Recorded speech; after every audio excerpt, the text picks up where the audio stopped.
দেখি এবার আগামী সপ্তাহে কি ঘটতে পারে লাভ লাইফে। লাভ লাইফে কি ঘটতে পারে, এঞ্জেলস প্লিজ আমাকে দেখাও। আচ্ছা, তিনটে কার্ড বেরিয়েছে, সেটা হচ্ছে গিয়ে কার্মিক রিলেশনশিপ, কফিন আর পোকার ফেস। এই মুহূর্তে তোমার পার্টনারের সঙ্গে কার্মিক রিলেশনশিপের মধ্যে রয়েছে, এখানে কারোর সঙ্গে ট্রিগার হতে পারে, ইন্টেন্সিটি সম্পর্কের মধ্যে একটা তিক্ততা বাড়তে পারে, লেটিং গো, টার্মোয়েল, ফ্লিটিং। এই মুহূর্তে তর্ক বিতর্ক, অশান্তির দরুন কেউ কাউকে ট্রিগার করবে, কেউ কাউকে ছোট কথা বড় কথা বলে সম্পর্কটার মধ্যে একটা তিক্ততা এনে সম্পর্কটার মধ্যে একটা নেগেটিভিটি আসবে, সেই জন্য কিন্তু একে অপরের কাছ থেকে দূরে সরে যাবে।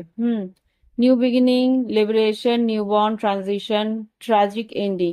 এই এন্ডিংটার পরের থেকে আবার করে একটা বড় কিছু, নতুন কিছু শুরু করার ইচ্ছে তোমার পার্টনারের মধ্যে থাকবে, যেটা আর কি ট্রানজিশন, চেঞ্জ। একটা এই পরিস্থিতি থেকে চেঞ্জ, ও বারবার করে মনে হবে যে এত তিক্ততা ভালো লাগছে না, এই একটা অস্থিরতা ভালো লাগছে না, এর থেকে আমার মুক্তি চাই। এই পরিস্থিতিতে হতে পারে তোমার পার্টনারের থার্ড পার্টি থেকে থাকলে তার কাছ থেকে মুক্তি চাইছে, কেননা ওখানে প্রচন্ড তিক্ততা শুরু হয়েছে।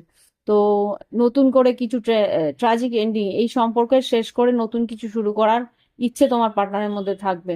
পোকার face, taking a chance, risk and option, not showing hand, gambling. এই মুহূর্তে কিন্তু একটা চান্স ও নিতে চাইছে, চান্স নিতে চাইছে, কোথাও একটা রিস্ক ও নিতে চাইছে, যাতে কিনা ও একটা অপশন যেতে পায়। হুম গোল্ডেন মিরর, যেটা এখানে দেখাচ্ছে, নার্সিসিস্ট, লাভ বম্বিং, সেলফ অ্যাবজর্বড আর ওয়ান সাইডেড। এই মুহূর্তে ও নিজের ইগোকে বুস্ট করার জন্য কিন্তু অন্য কারোর উপরে লাভ বম্বিং করবে, অন্য কাউকে চেষ্টা করবে যাতে ওর দিকে আসে, চেষ্টা করবে যাতে ওর ইগোটা বুস্ট হয়, ওর অহংকারটা একটু স্থির, একটা শান্তি পায়। সেই জন্য কিন্তু ওয়ান সাইডেড কারোর লাভের দিকে যাওয়ার চেষ্টা করবে। যে ওকে পছন্দ করে না, বা ওকে যে পছন্দ করে তার দিকে লাভ বম্বিং করে সেখান থেকে একটা আহ, শান্তি পাওয়ার চেষ্টা করবে। ওকে, তো এই হচ্ছে কি রিডিং। ভালো লাগলে অবশ্যই লাইক দিও, কমেন্ট করো। Thank you.